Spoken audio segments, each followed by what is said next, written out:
Now, due to time restrictions and people's availability, we couldn't feature everyone's contribution to the collection. So we only have a selection of speakers today from the book. But you'll have to read the book, and I guess it's open access, so you have no excuses in order to learn about the other fascinating chapters that it contains. So the book considers the output of the Gate Theatre over its first 3 decades in terms of cultural convergence, which we loosely define as the dynamics of exchange, interaction, and acculturation. The book is divided between those chapters that look at this theme of cultural convergence in terms of the personalities that worked at and contributed to the foundation, aesthetic, and success of the Gate, and also studies of productions that engage with the process of cultural convergence. So on this first panel today, we want to look at some of those personalities. And our first speaker is going to be Erin Grogan. I want to tell you a little bit about Erin, and then just to tell you about her chapter in the book, and I'll pass over then to Erin to talk to you about her chapter. So Erin has received her PhD in interdisciplinary fine arts with a focus on theatre history, theory, and criticism from Texas Tech University in December 2019. Grogan's dissertation, Uncovering the Voices Irish Female Playwrights During the Free State Years, focused on 4 major female playwrights from the mid-20th century: Lady Augusta Gregory, Teresa Deevy, Mary Rynn, and Christine Longford. Really, really neglected figures, so it's fantastic to have this work. It explores the writers' creative work, their lives, and the issues they faced based on gendered legislation during the period of the Free State. Erin has a 2017-2018 US Fulbright Scholarship for her archival study at James Hardiman Library at National University of Ireland, Galway. And outside of her research, she is also a playwright and holds an MFA in writing for the stage and screen from Lesley University. So Erin's chapter in the collection is entitled We Belong to the World, Christine Longford's War Plays During Irish Neutrality. So Erin, I'll pass over to you now and ask if you could briefly outline a little bit about who Christine Longford was, maybe for those uninitiated, and indeed a little bit about those plays that you wrote about that she did during the war period. Yeah, absolutely. I am excited to be here and share a little bit about this. So my chapter really serves kind of as an introduction, not only to the Gate personality of Christine Longford, but also to some of the very important work that she was doing during this really critical time in Irish history. Christine Longford was married to Lord Edward Longford, who became tied to the Gate Theatre after financially rescuing it in 1930. However, beyond just a financial attachment, both Edward and Christine fell deeply, deeply in love with theater. They became directors, writers, costume designers, pretty much everything and anything that they could. And they formed Longford Productions, which shared the Gate for half of the year alongside the boys. So with Longford Productions, Christine wrote a really impressive 18 original plays, and she wrote many, many more adaptations as well. So she was very prolific with that, with her time there. And this chapter focuses on just 3 of those original plays she wrote, specifically at the beginning of the 1940s. Which was a decade that has often been dismissed by scholarship as a time kind of unworthy of theatrical criticism. And outside of the theatrical world, there's also this idea that Ireland itself was insular and cut off during this period as a result of their neutrality in World War II. These 3 plays interrogated this in that chapter and challenged both of those notions. So all of these plays that I am focusing in on, in some way, revolve around the idea of war. So they're titled Lord Edward, The United Brothers, and Patrick Sarsfield. As you might already be able to tell from these titles, these plays were all set in the past and focused on significant figures in Irish history that were involved in battles and uprisings and conflicts. Through these plays, Longford critiques the limitations on roles of women within Ireland, and she reflects on the ways that Ireland was and continued to be culturally international. Longford gives us strong female characters who are unafraid to insert themselves into politics, characters who struggle to understand their own identity and their place within the world, and parallels of an Ireland fighting for freedom to her contemporary Irish Free State. Christine Longford is often remembered either in only an administrative context. She was a manager with the Gate for long after this period, or as the wife of Edward Longford. But her legacy is so much more than just these items alone. And so this chapter serves to introduce some of the complex negotiations of identity that Longford's work, not just in these 3 plays, but beyond, offers. But I hope it also serves as an introduction or a reintroduction for artists and scholars alike to Christine Longford as both a figure, but a playwright worthy of investigation as well. So that's kind of an introduction to my chapter and a figure that I'm very interested in, Christine Longford. Thanks so much, Erin. That's fantastic and great to hear such enthusiasm, and it's great to see and this work being done on such a neglected figure, and it's tragic in a way that often is thought of only in terms of her marriage to Lord Longford and those kind of more business connections rather than the work itself. And your work in the collection really draws attention to the quality of the playwriting, I think, and what it has to offer. And she's kind of a double victim, I guess, as you said, in a way, by the not only being kind of a woman within the canon and the issues that the women have been sidelined, but also in the whole period of the 1940s and 50s when she's kind of writing has also been as well really kind of neglected as a period, although lots of publications are addressing that, and this is one of them. I want to move to our second speaker, and thank you so much, Erin. And if we have questions for Erin, if you could just hold them for a little bit, and we'll come back to her and to Charlotte, who's my next speaker, at the very end with the questions. So if I could now, I'll now introduce Charlotte Purkis, who is going to talk to us as well. So Charlotte is Principal Lecturer in Performing Arts at the University of Winchester, UK. She's published extensively on the career of Ilona Pilcher and her connections to European modernism, as well as on opera, dance, dance history, film music, and musicology. Charlotte is a contributor to the Edinburgh History of Women's Periodical Culture in Britain, offering new perspectives on the history of women's print media, writing in Volume 3, 2019, on the turn of the century musical criticism, and in Volume 5, indeed, on mid-20th century theatre criticism. And Charlotte's chapter in the collection is entitled The Other Gates, Anglo-American Influences on and from Dublin. And in this chapter, Charlotte looks at the connection between the Dublin Gate and that of the London Gate, which preceded it, and its directors, Peter Godfrey and Ilona Pilcher, already mentioned. So Charlotte, if I could pass over to you now and maybe ask you to tell us a little bit more about these intriguing connections. Yes, thank you very much, Ian. Well, I thoroughly enjoyed working on this chapter and being part of the Gate network. So my chapter connects and compares missions between theatres which are connected to the London Gate, which is in its name, of course, an origin of the Dublin Gate. And the starting point, in a way, was a bit of a non-starter because so many of the accounts of the Dublin Gate don't really have very much to say about the link with the London Gate, and there is limited archival evidence of what the connections were. So what I wanted to do was to actually reinterrogate those stories and set them out and see where the questions still were. And I hope that's useful for other people. But in the chapter overall, I've also tried to do more than just capture associations of this designation of the gate to theatre. What I wanted to do was to show that the relationship between the idea of the London Gate and the idea of the Dublin Gate was actually multifaceted.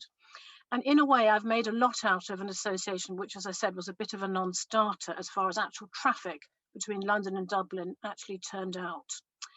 It was very important to me personally to do this because of my work, which Ian has mentioned, on the career of Ilona Pilcher, which I'm piecing together and will eventually produce in monograph form. And this is how I came into the subject of being interested in the Dublin Gate. And the chapter opens up from a tiny starting point, which I'll mention in a moment.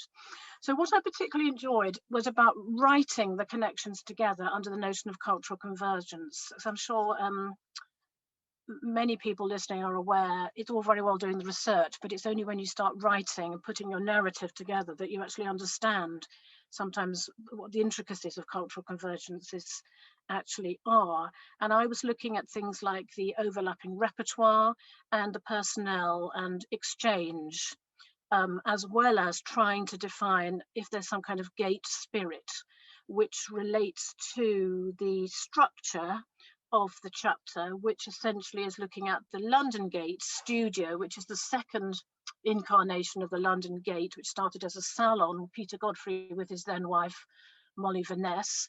And then he had a partnership, which was business only, with Valona Pilcher for the studio. And that then jumped into the Dublin Gate. The gate in London continued under Norman Marshall. And then Valona Pilcher came back, the partnership with Godfrey having broken down, to try to restart the gate at the latter end of the Second World War. And it wasn't possible to do that. So she started another theatre called the Watergate. Peter Godfrey, who eventually left the gate, handed it over to Norman Marshall, and then worked at another theatre in London, and then did some stage work in the US, but then basically went to Hollywood and was incredibly successful. He then, in his later life, having married again, wanted to restart a gate studio in Hollywood. So we've got these various theatres, and it's as if these two people who worked at this very exciting time in the history of the London Gate couldn't let it go, because what they did with the other theatres was return to some of the things that had been important to them. Anyway, I'm going into too much detail about that. The other thing I very much enjoyed was finding errors in the historical record. The errors are essentially crediting Peter Godfrey as the founder of the Dublin Gate, which of course he wasn't. He was one of the people that inspired the Dublin Gate. If anyone wants to go further into this subject, there is a great deal more to discover about the Hollywood Gate. There is no archive that I've found that has any of the material about the Hollywood Gate in it, and the only programs that I have found are those that I actually own, which I actually purchased. So I think there is going to be more that will come to light. There is another bit of research that somebody else could pick up and run with if they wanted, which is that there is actually a fourth theatre, and that was called the Gateway. And this was run by Molly Vaness, who was Peter Godfrey's first wife. So it's a London theatre. There are also further Irish connections to the Hollywood and the Watergate theatres, which were the late 1940s, both of them. And it's fascinating that both of these partners, Godfrey and Pilcher, at the same time restarted another gate for themselves, which is just a coincidence. The further connections could be teased out. For example, I've recently found that there was a plan for a Teresa Deevy Irish play to be performed at the Watergate, and this is recorded in the Irish Independence Report on the Irish Literary Society's forward plan for talks and trips in the year 50 to 51. I don't think the play happened, but there's a lot of interest to be found in what was planned to be performed in a theatre, as well as what actually did get performed. So it's very clear to me from the wide range of recent research and the papers for this conference that the really unique mix of internationalism, cosmopolitanism, and localism of the Dublin Gate is a defining feature. And I think that my chapter, with its background and then parallel histories of the two other more short-lived theatres, supports this agenda, because the Hollywood Gate and the Watergate could also be further analysed for this unique mix. And with so much attention paid to the Dublin Gate, it would be absolutely fascinating if there was a bit more attention paid to these other theatres. I'm sure an awful lot more could be discovered. So the chapter's formulation, construction and completion really depended on personalities, people and their interactions with my project. And firstly, I'd like to thank Elizabeth Sprigg, and she is the biographer Elizabeth Sprigg, who was the partner of Valona Pilcher towards the end of her life, Valona's life.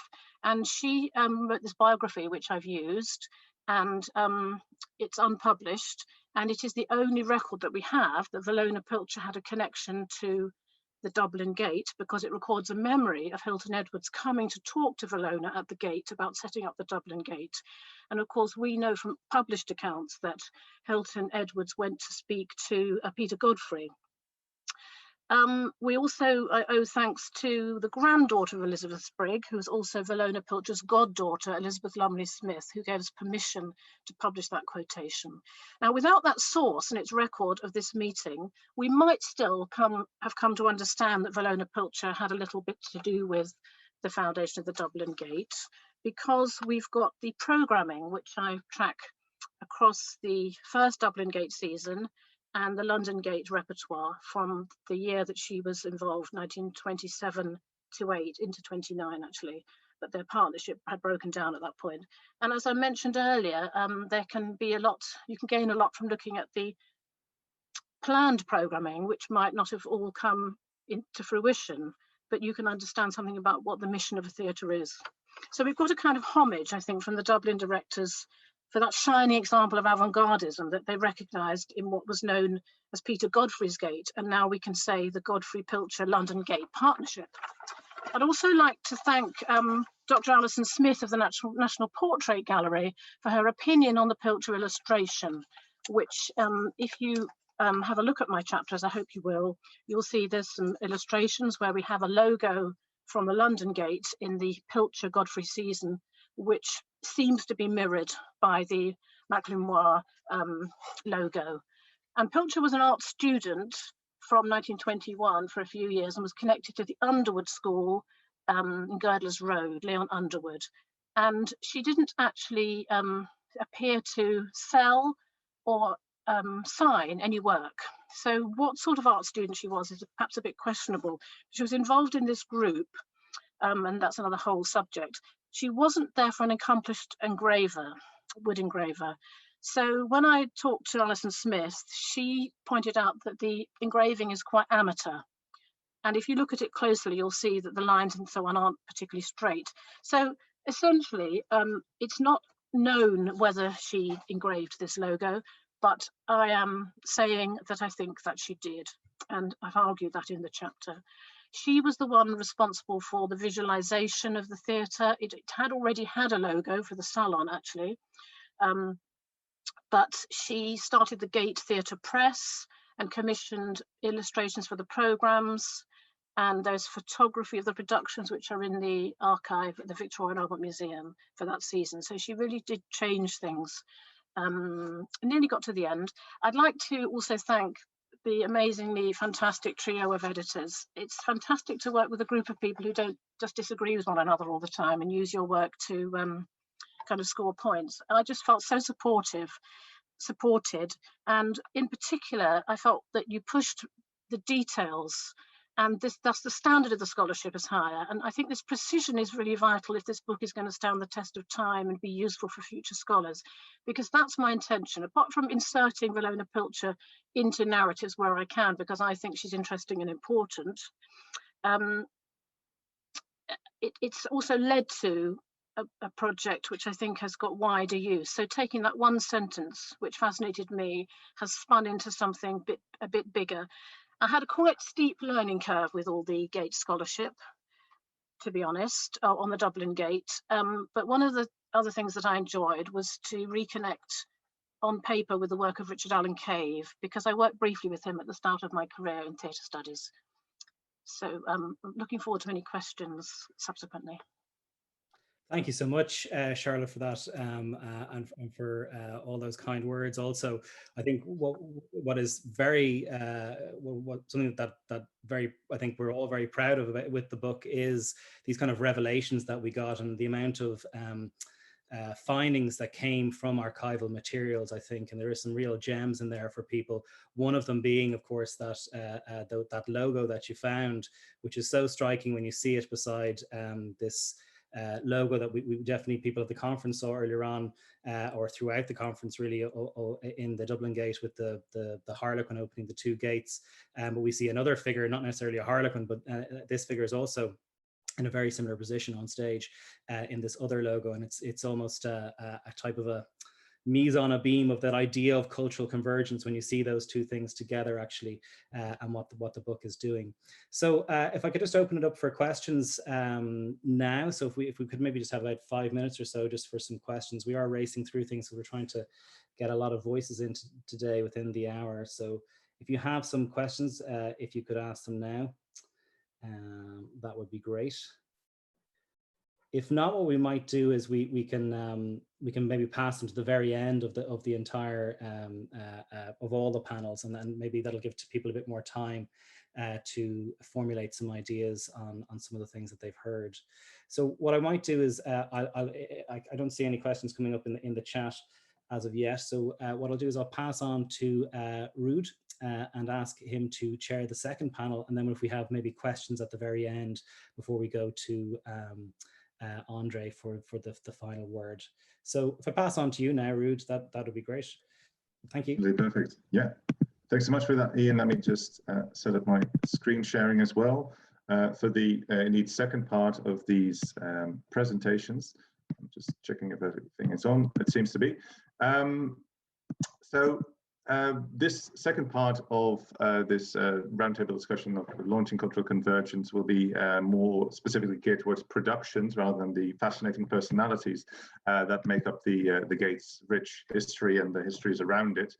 I'm delighted to be chairing this session and to be joined by three contributors who will be talking about this. I'll be introducing them in due course, but you can see them listed over here as well. So it's Yvon Ivory, Elaine Sisson, and Ondřej Pilný, with myself chairing this session. I was also asked to say a few words myself, and in doing so, what I'd like to draw your attention to is something that is discussed in the introduction to the volume, which Ian, Ondřej, and I co-wrote. Because the cultural exchanges that we've been talking about so far also left their mark on Irish drama, i.e. new plays that were written and performed at the Gate Theatre, and that's exactly where we see the kind of intersections between foreign influences, homespun Irish drama, if you will. And there's an interesting reflection, I think, on that that is discussed early in the introduction by us from Curtis Canfield, who published an anthology called Plays of Changing Ireland in 1936. You can see that on the right there. And what I think is very interesting about that already as a volume is that Canfield actually included 4 Abbey plays and 4 Gate plays. So we can already dispense with that kind of received truth that the Gate was only dedicated to importing foreign work and or redesigning canonical plays, but that new Irish drama was only produced at the Abbey. Already in 1936, you see a much more nuanced view of that. Canfield also engages with these tensions in his own introduction to that anthology, where he writes that in the midst of this stirring of new forces, another island is emerging, one which, if early symptoms are correct, is more than content to allow its romantic predecessor to remain with O'Leary in the grave. That's a nice reworking of that quotation.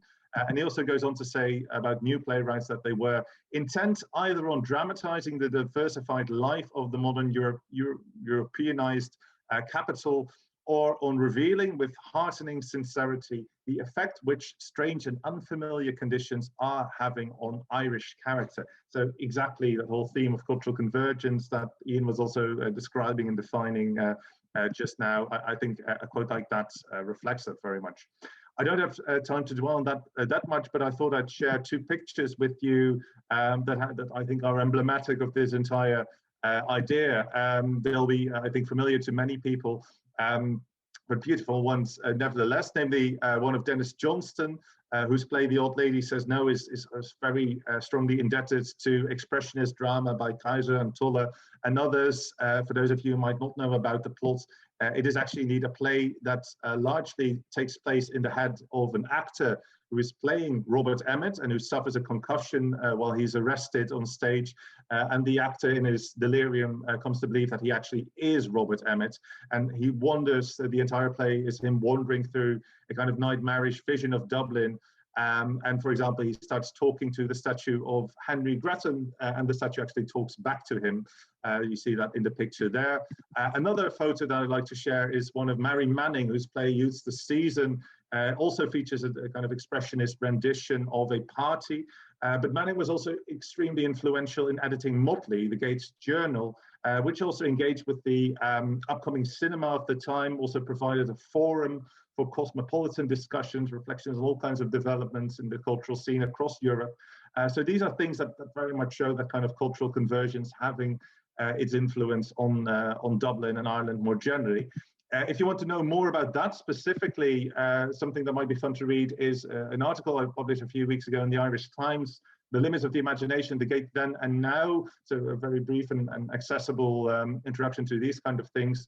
And also more reflection on that in my monograph, which is just out with Syracuse University Press, Avant-Garde Nationalism at the Dublin Gate Theatre, because I think that term avant-garde nationalism might be very well applied to that whole notion of cultural convergence that we see as well. But now let's move on to the presenters, and the first person who I'll introduce is Yvon Ivory, who's Associate Professor, and I'll stop sharing my screen now, Associate Professor of German and Comparative Literature at the University of South Carolina, and her work revolves around cultural interactions between German-speaking and English-speaking Europeans at the turn of the 20th century. And she's published extensively on Oscar Wilde and also on Austrian composers, artists, and playwrights, dancers, and directors.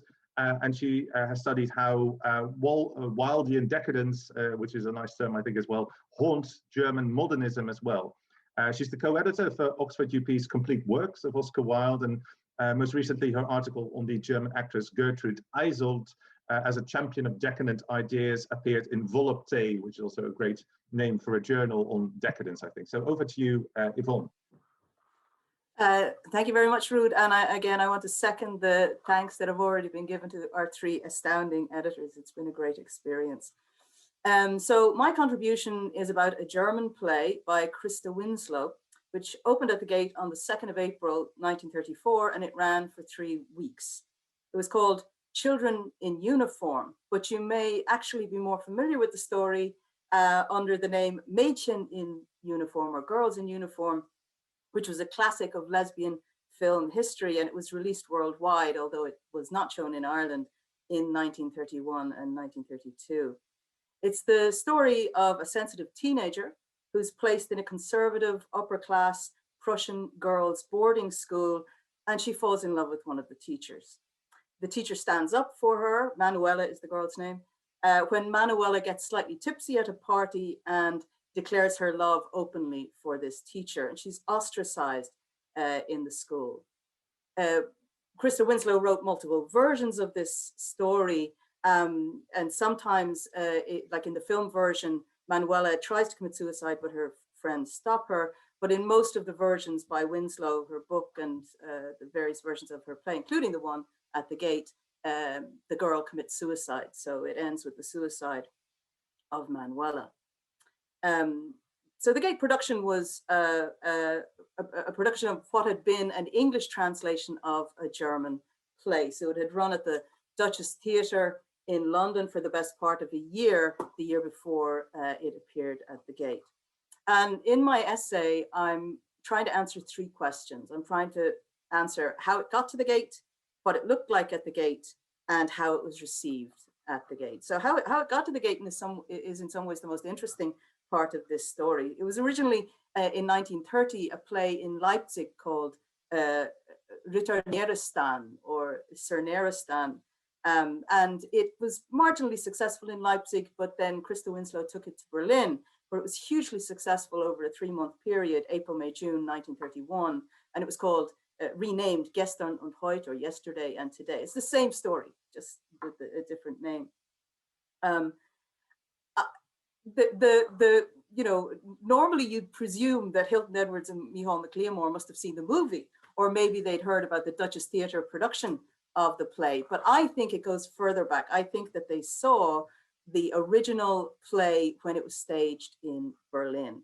They were in Berlin, both of them, that summer, 1931.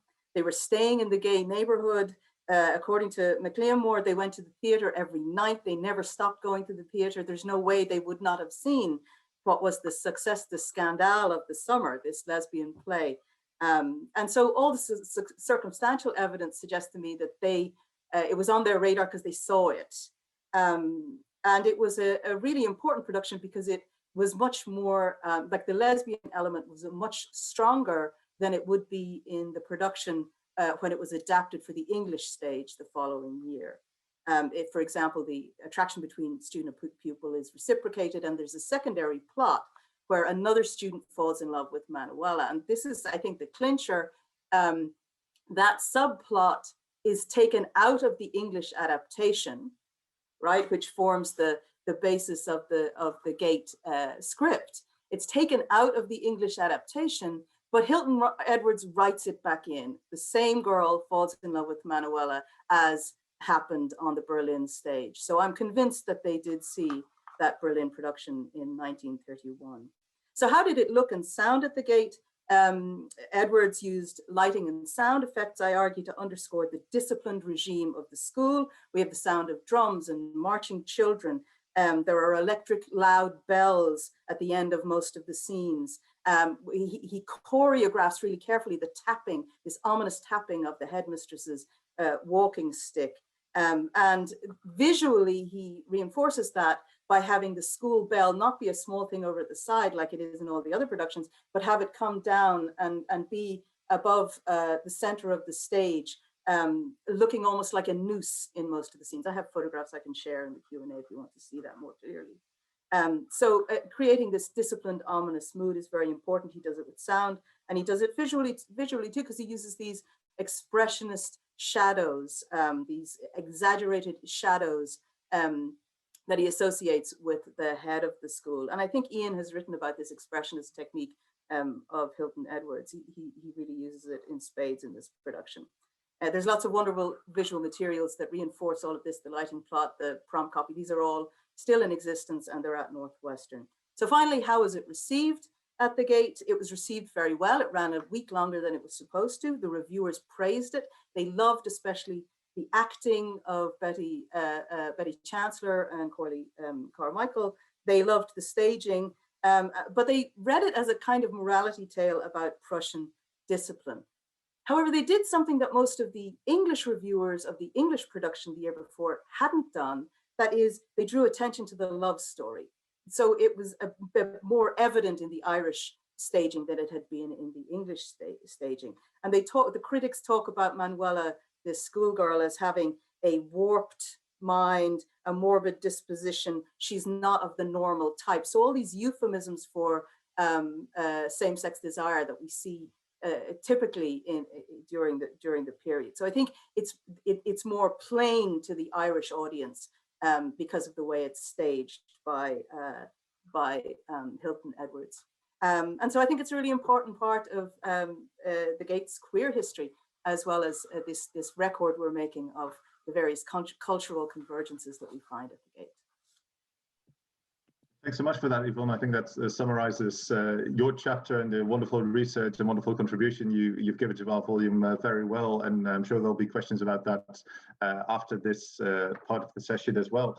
But for the sake of time, we will now move on to the next speaker, Elaine Sisson, who has a video for us. She's here in the session, so she'll be very happy, I'm sure, to answer questions in due course as well. But Sarah is indeed now loading up her video. So Elaine is a cultural historian. She's a senior lecturer in the Department of Design and Visual Arts, and also the program co-chair of the BA Design for Stage and Screen at IADT in Dublin. And she's broadcast and published widely on Irish visual and material culture, including a book called Pierce's Patriots, The Cult of Boyhood at St. Enda's, and also with Linda King, a collection of essays on Irish design history called, indeed, Ireland Design and Visual Culture, Negotiating Modernity.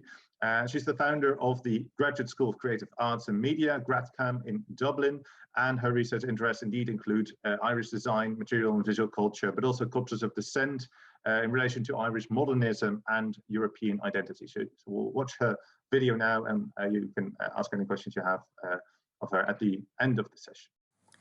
I was interested in this chapter in exploring the Gate's fascination with the Orient and the clear design influence from cinema that can be seen in many of Micheál MacLemore's costume and set designs.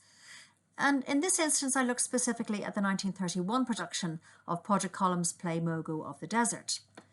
Mogu was written in 1912, but there's good reason to believe that Colum's script was hijacked and reworked by Edward Knobloch into the popular play Kismet, which played London's West End between 1912 and 1914.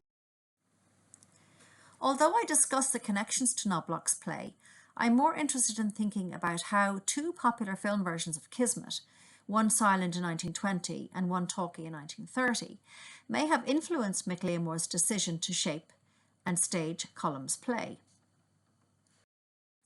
The two photos here, Hilton Edwards' Mogo in 1930 and the other, Carly Carmichael, in the Gates 1928 production, interest me here for design context. Salome had been filmed by Alla Nazimova in 1923, with set and costume design by Natasha Rambova, and drew on the aesthetics of Aubrey Beardsley's 1894 illustrations for Oscar Wilde's play. In turn, we can see the influence of Nazimova, Rambova and Beardsley on MacLeomore's own costume design for Herod in the Gates production Salome 1928. Art Nouveau and the Persian miniature, for example the work of Mirza Ali, are clear influences on MacLeomore's concept design for Mogu, seen here in this watercolour. However, as we can see from this production photograph, there is often a disjunction between the design concept and the realisation. Evidenced here are clear budgetary constraints which conspired against a fuller realisation of the initial vision. While photographs reveal the gap between ambition and realisation, between concept and finished product, costume drawings are often overlooked as important sources of information. For example, a closer look at this costume sketch for Food of Hearts gives us lots of additional kinds of insights. First, it tells us who Edwards and MacLeomore were thinking about casting, Florrie Lynch, ? Secondly, it indicates the colour scheme, fabric and detail of the design itself. Understanding the choice of colours and fabrics allows us to see what the audience saw, how the costume moved on the body, how it might have looked under lights, and even how it sounded as the actress moved across the stage. Thirdly, the notes speak to the economics of theatre making. The request to repurpose the brocade seat covers from an earlier production of Lady Windermere's Fan tells us lots about the making and unmaking of theatre. Costume has its own set of references and intertexts, and often reflects contemporary fashion and trends. Costume is not just about reproducing a period look accurately, but it's about communicating a character, a mood, an atmosphere, or a world. The Orient as a generalized, vague location, conjured in popular culture of this period, is a world of exotic otherness, and importantly offers a narrative of bohemian sexuality. Two images here show costumes from the popular West End hit show Chu Chin Chow, with a variety of stylized costumes allegedly from Old Baghdad. The second photo was taken in 1920 of a fete in the Ivy Gardens in Dublin, where modern young women were dressed in orientalized gypsy outfits. The women signal their bohemianism by dressing in hooped earrings, headscarves, patterned loose clothing and jewellery, and harem pants. And that all of them are smoking indicates the conjunction between orientalized outfits and modernity. Oriental fancy dress allowed Western women to take on a sexually liberating, even transgressive persona. Orientalist narratives legitimize a display of the body, whether on stage, screen, or a garden fete. The Orientalist, Bohemian, and other spaces being evoked are highly effective statements of exotic playfulness, of freedoms experienced elsewhere. There is additional research to do that looks more extensively at the design references to cinema, clearly at play here in Betty Chancellor's homage to Claudette Colbert. And finally, writing this chapter led me to think about how the cinema and popular cultural forms influence theatre and how that might be extended. So, for example, the photograph of Micheál Mac Liammóir in a publicity shot for the Gate echoes that of the matinee idol Rudolph Valentino in both its cinematic and photographic codes. But I guess that's for another chapter in another book. Thanks. Thanks very much for that, Elaine. Wonderful to see all these designs and also photographs from the period going by, and very well illustrated by you what their importance is and what we can still learn from them by seeing them in new conjunction. So thanks for that. On that note, we'll move to our final presenter for today, and also a co-editor of this book, Ondřej Pilný, who's Professor of English and American Literature and Director of the Center for Irish Studies at Charles University, Prague. He's the author of The Grotesque in Contemporary Anglophone Drama from Palgrave, and also Irony and Identity in Modern Irish Drama from Literaria Progrensia. He's an editor of an annotated volume on James Synge's works in Czech translation, contributor to the Oxford Handbook of Modern Irish Theatre, many other journals and volumes, the chairperson of IASIL, should definitely be mentioned, and Ondřej has also translated into Czech a lot of Irish drama, including work by Singh, Flann O'Brien, Samuel Beckett, Brian Friel, Martin McDonough, Enda Walsh, and Mark O'Rowe. And he's also contributed a chapter, in addition to editing this volume, on the Buddhist Čapek. So that's what he'll be talking about now. Thank you very much, Ruud. Is the sound okay? I think I'm having a issue. That's just fine. Yeah. Okay, perfect. I'll try and summarize a chapter which happened essentially because of serendipity, because, okay, I would have been always very much interested in what the productions of the Brothers Čapek plays at the Gate looked like. I was familiar, of course, with the insect play being the Maz na Gopelin adaptation of the play Ze života hmyzu, co-written by Karel and Josef Čapek, because I worked also on Flann O'Brien in the 1990s in particular, but I knew very little, almost nothing about these productions. And the serendipity in question occurred at the point where I was essentially given funding for an overseas trip where I could visit the archive at Northwestern University and essentially lived there for a week. And anyone who's had an opportunity to work intensely in an archive will know what happens. I came back with 6,000 words of notes for what was initially to be a 6,000 word essay. But in any case, I found much information.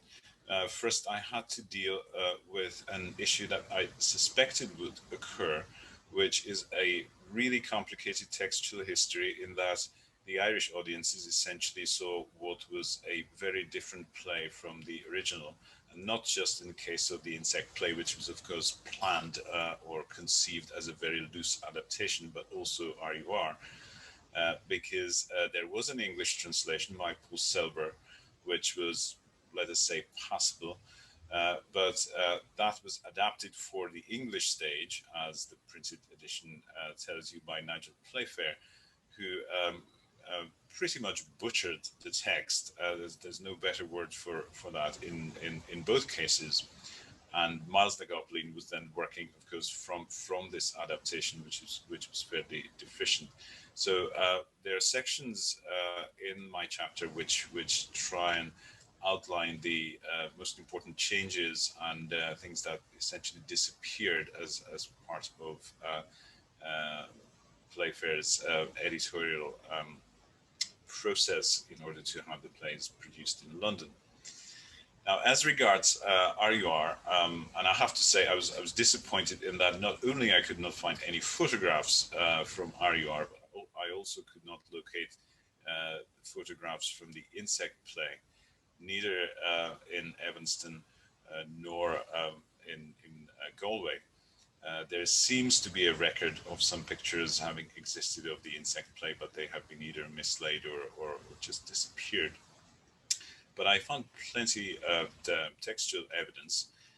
It was really fascinating to see that all the materials pertaining to the RUR production, which occurred in Dublin at the Gate in 1929 and was revived in 1931, all the materials pertain to the 1931 revival, material about the original production having pretty much been preserved just in reviews.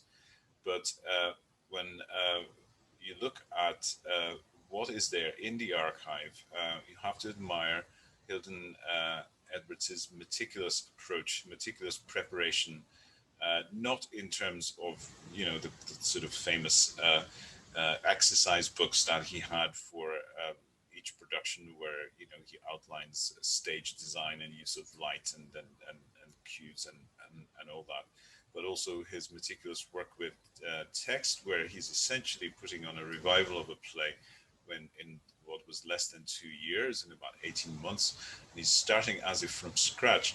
Now, my conjecture here is that the principal reason why they mounted a revival so quickly was that by that point they actually moved into the Rotunda, which was a much bigger and much better theatrical space than the Peacock.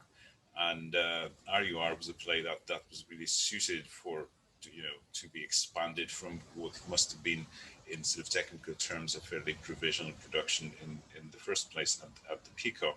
So he essentially sort of prepares the play and directs the play completely anew.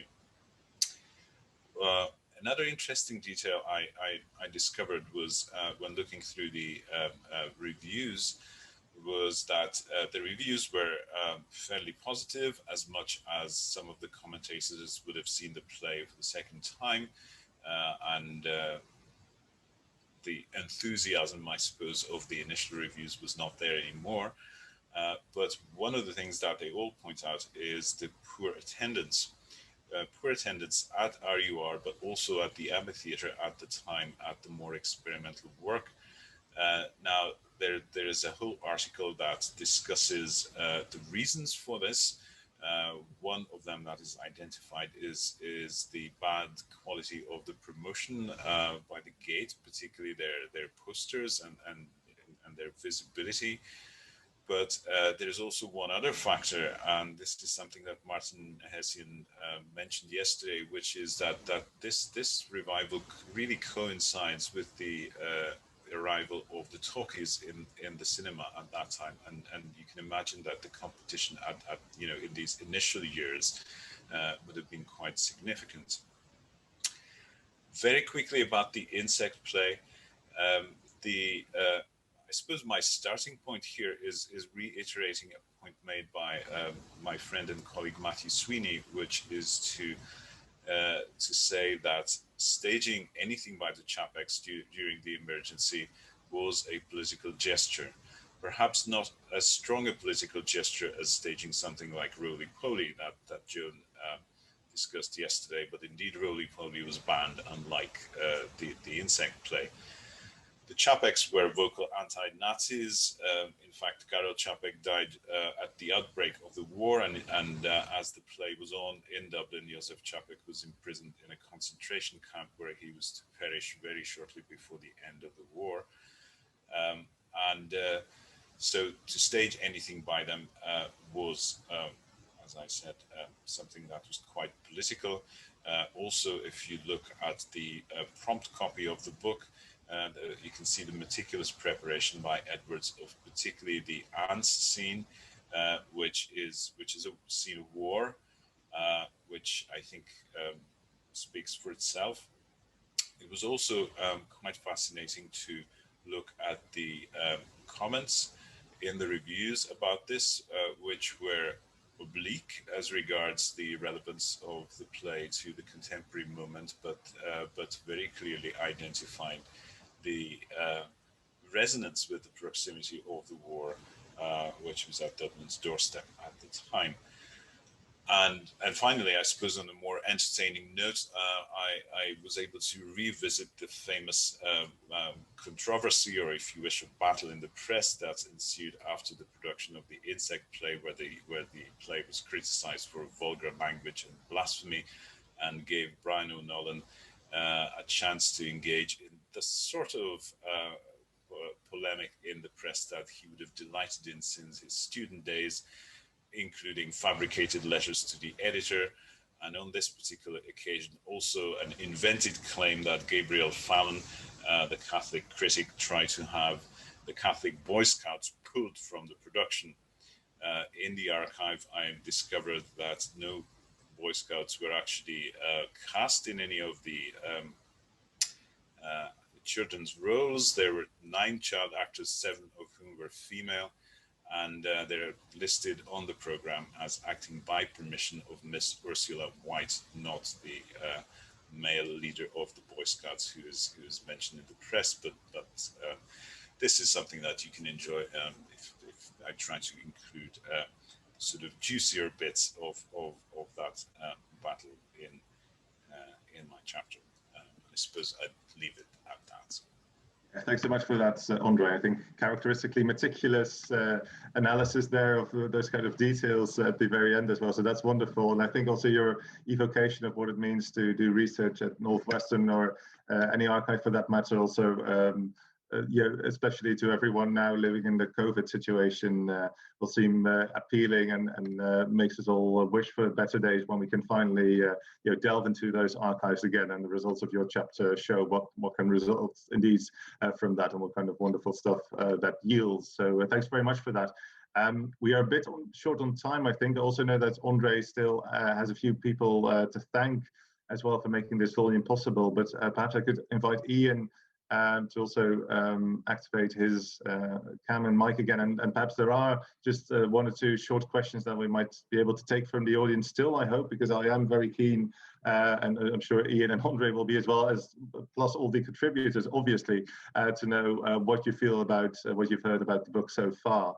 So is there anyone who'd like you know, to ask any questions for any of our contributors here?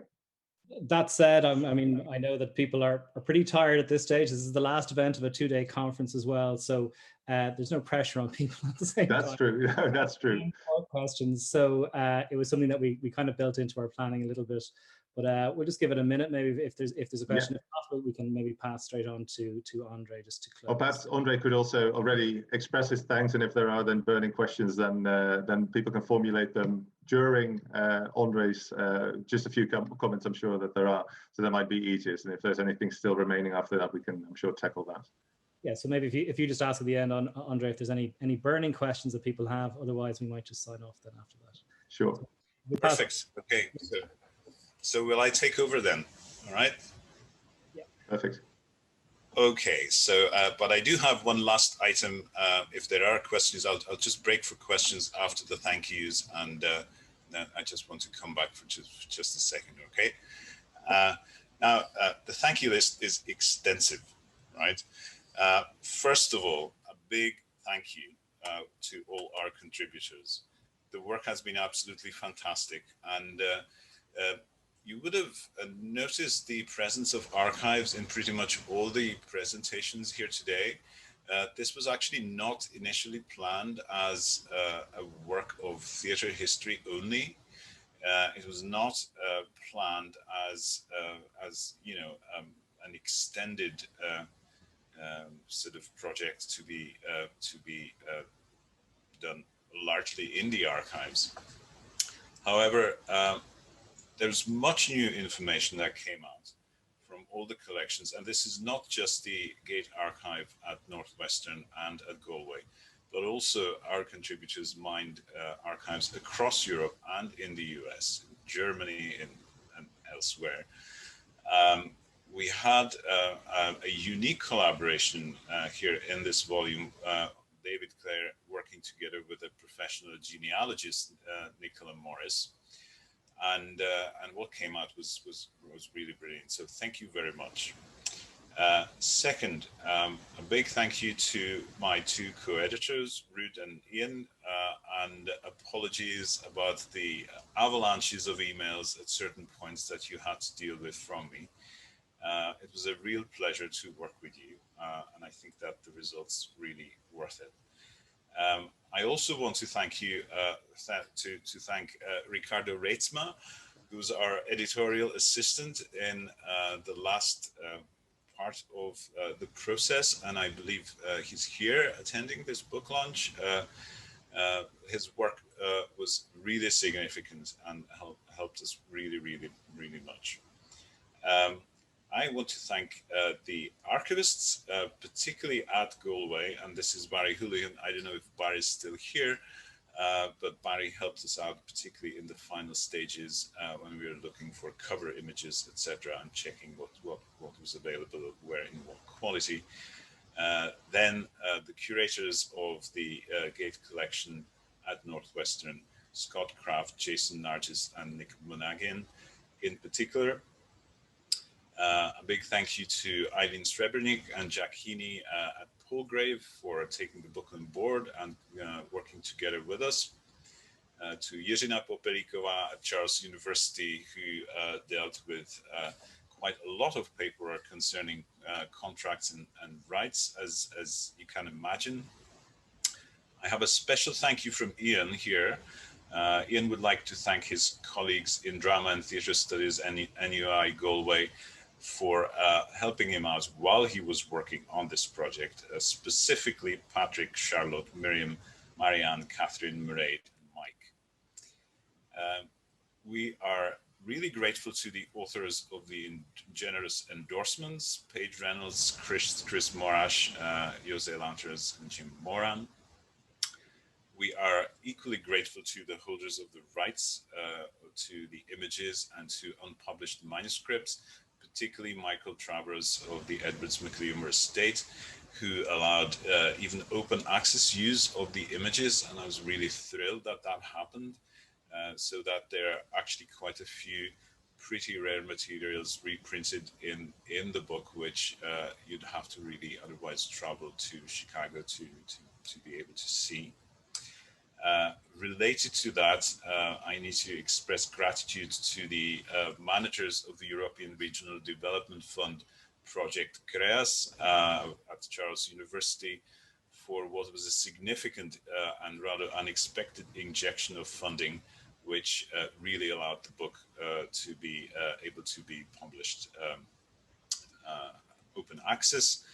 And indeed, it's working wonders. I checked before this session, we have already 4,000 downloads, and I'm particularly thrilled because of PhD students and students in general, because you would all know how much publishers charge these days for academic monographs, and this is work that I think is significant and is out there for everybody to use. And last but not least, I would like to thank all the participants in the GTRN network meetings for all the conversations, particularly in the first two meetings of the project, which really provided the trigger for this volume. Thank you very much.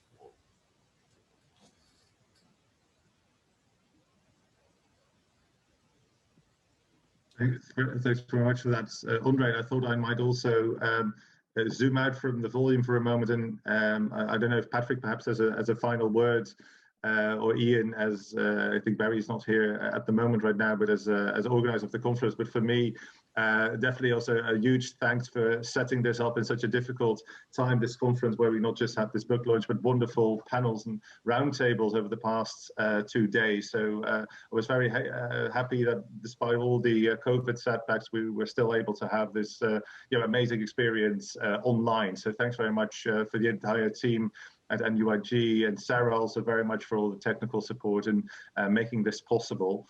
I think I might give it to Patrick if he's still. Yeah, I am still here. Yeah, that's great. Oh yeah. Could I just intervene very briefly, because this would be completely out of protocol, right? It's one of the things that came up in the last stages of the project was that contributors and co-editors alike were expressing their hope that they'll be able to raise a glass to the book. Of course, we were all hoping to do this live.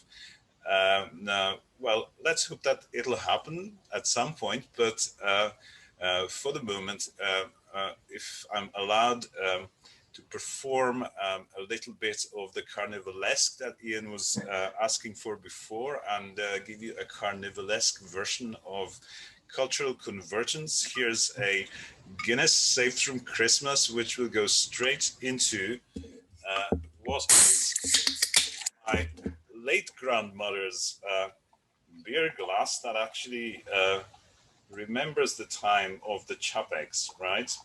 And I'd encourage everybody else who has a drink at hand of any sort to drink to the good health of, yes, I can see glasses there in evidence, to good health to the book. May it prosper and may it be useful. And thank you all again very much. Sláinte. Sláinte. Cheers. Well, I can't say anything to top that, so this might be a time to just add my farewells to everybody else. wish you all a very nice weekend, and to say, even though we couldn't do this in person, when all of this COVID stuff is over, we do look forward to welcoming all of you to Galway to do research, to meet with us, to see some theatre and lots of other things as well. In the meantime, thanks to everyone. Thanks particularly again to Sarah, and take care, everybody, and we'll see you all again soon. Thank you so Thanks much. very much. Goodbye. Thank you. Bye. Thank you so much. Thanks.